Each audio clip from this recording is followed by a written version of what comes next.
Halo anak-anak, berjumpa kembali dalam pembelajaran bahasa Indonesia. Kali ini kita akan belajar tema 2 subtema 4. Kita akan mempelajari tentang menyayangi hewan. Pertama, kita akan pelajari cara memelihara dan merawat hewan. Nah, kita akan pelajari pertama adalah cara merawat kelinci seperti yang Dayu lakukan. Nah, jika kita ingin memelihara kelinci, pertama kita harus memilih kelinci yang berumur cukup. Biasanya kelinci yang cukup umurnya untuk dipelihara sekitar umur 2 bulan. Langkah yang kedua, setelah kita memilih kelinci, selanjutnya kita menyiapkan kandang yang nyaman. Nah, kandang kelinci ini sebaiknya terbuat dari kayu dan ukuran kandangnya harus sesuai dengan ukuran badan kelinci. Jangan sampai kandang tersebut terlalu sempit sehingga nanti kelincinya tidak nyaman. Nah, kandang sebaiknya diberi alas jerami. Tujuannya supaya kandang tersebut mudah untuk dibersihkan. Langkah yang ketiga yaitu membersihkan kandang setiap 2 hari sekali.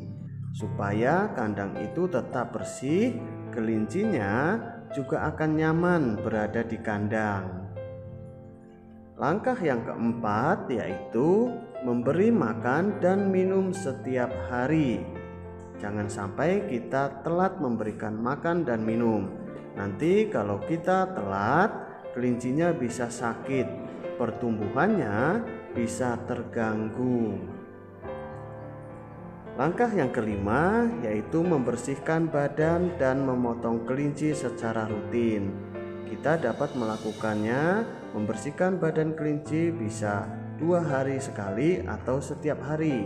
Kita bersihkan kotoran-kotorannya, kita bersihkan bulu-bulunya supaya kelinci kita tetap cantik dan sehat. Nah, setelah kelinci, selanjutnya kita pelajari cara merawat anak ayam. Jika kalian ingin merawat ayam, maka yang pertama adalah pilihlah anak ayam yang sehat. Nah, bagaimana ciri-ciri ayam yang sehat? Kita dapat lihat dari pergerakan ayam tersebut. Kalau anak ayam itu lincah bergerak, maka kemungkinan besar anak ayam itu sehat. Nah, kita dapat memilih anak ayam itu untuk kita pelihara. Selanjutnya, untuk pemula, karena kita masih belajar, maka sebaiknya anak ayam yang kita pelihara jangan terlalu banyak. Cukup 2-5 ekor saja. Tujuannya supaya nanti kita tidak kewalahan untuk merawat anak ayam tersebut. Langkah yang ketiga yaitu menyiapkan kandang sederhana. Bisa dengan kardus atau kita juga bisa menyiapkan kandang dengan bahan dari kayu. Yang penting kandang itu nyaman untuk anak-anak ayam yang kita pelihara.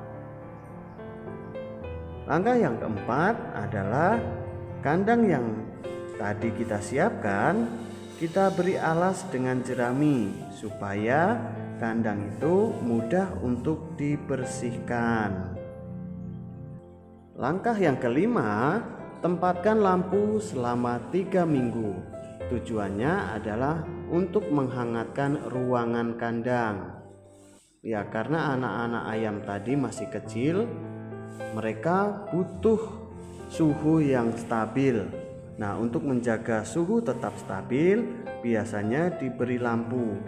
Namun perlu diingat, lampu yang kita tempatkan di kandang juga tidak boleh terlalu besar.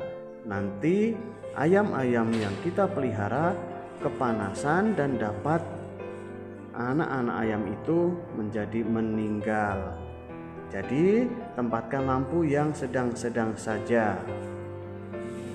Langkah berikutnya adalah lengkapi kandang dengan tempat makan dan tempat minum untuk anak ayam. Kemudian beri makan ayam setiap hari dengan makanan dari biji-bijian seperti beras. Nah, langkah yang ke-8, gantilah air minum ayam setiap hari. Tujuannya supaya air minum tetap bersih, ayam-ayam juga tetap sehat. Kemudian yang terakhir adalah letakkan kandang ayam di tempat yang nyaman dan aman dari binatang lain. Jangan sampai ayam-ayam yang kita pelihara malah dimakan oleh binatang lain. Nah, selain hewan-hewan peliharaan tadi, kita juga harus menyayangi hewan-hewan lain seperti hewan yang ada di lautan. Nah, hewan-hewan yang ada di lautan perlu kita sayangi karena mereka adalah salah satu sumber makanan bagi kita. Mungkin di antara kalian ada yang sering makan ikan laut. Nah, supaya ikan-ikan itu tidak punah, maka perlu kita jaga. Jangan sampai ikan-ikan yang ada di laut nantinya habis. Nah, ada beberapa orang yang tidak baik dalam menangkap ikan. Contohnya dengan cara menggunakan peledak atau menggunakan racun. Ini dapat mengakibatkan laut menjadi rusak. Ikan-ikan atau hewan-hewan yang ada di laut juga akan mati. Oleh karena itu, sikap menyayangi hewan di laut dapat dilakukan dengan cara menjaga kebersihan laut, tidak membuang sampah ke laut contohnya. Kemudian tidak menangkap ikan dengan peledak. Selanjutnya, menangkap ikan sesuai kebutuhan saja dan hanya menangkap ikan yang besar-besar saja. Tujuannya supaya kelestarian ikan tetap terjaga. Nah, selain hewan di laut, kita juga harus menyayangi hewan liar. Hewan liar ini adalah hewan yang hidup di alam bebas. Hewan liar umumnya hidup di hutan. Hewan liar juga harus disayangi dan dilindungi supaya tidak punah. Menyayangi hewan liar dapat dilakukan dengan cara menjaga kelestarian hutan. Contohnya tidak menebang hutan sembarangan. Kemudian langkah yang berikutnya adalah tidak melakukan perburuan hewan sehingga kelestarian hewan dapat terjaga. Nah, kita dapat mencari informasi cara merawat hewan dengan melakukan wawancara. Sebelum melakukan wawancara, kita sebaiknya mempersiapkan daftar pertanyaan terlebih dahulu. Nah, daftar pertanyaan harus kita siapkan agar nantinya wawancara yang kita laksanakan dapat terlaksana dengan baik. Daftar pertanyaan dapat disusun menggunakan kata tanya, apa, di mana, kapan, siapa, mengapa, dan bagaimana.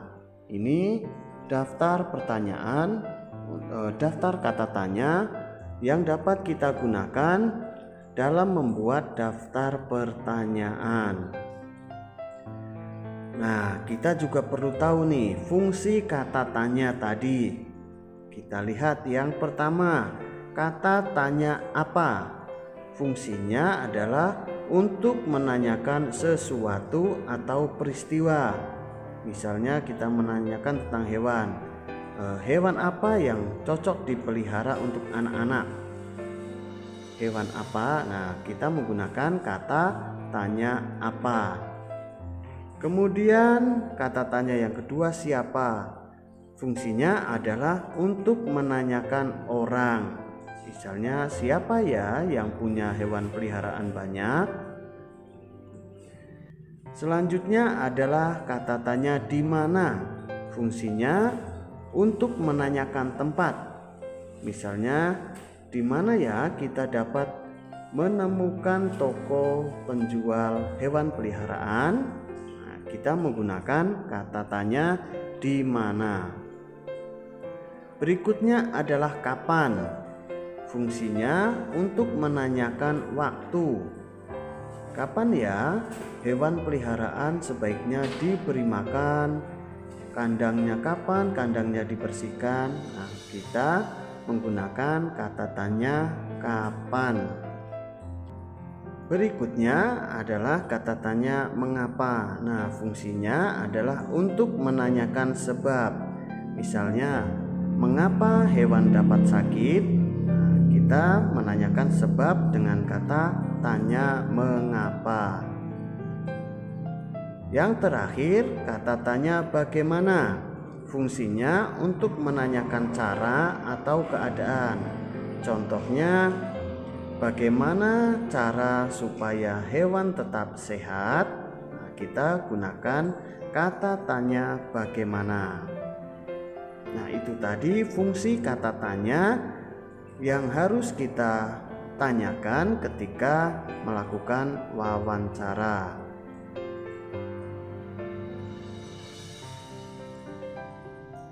Nah, itu tadi anak-anak materi kita hari ini. Semoga dapat dipahami dengan baik. Terima kasih, sampai jumpa di pembelajaran berikutnya.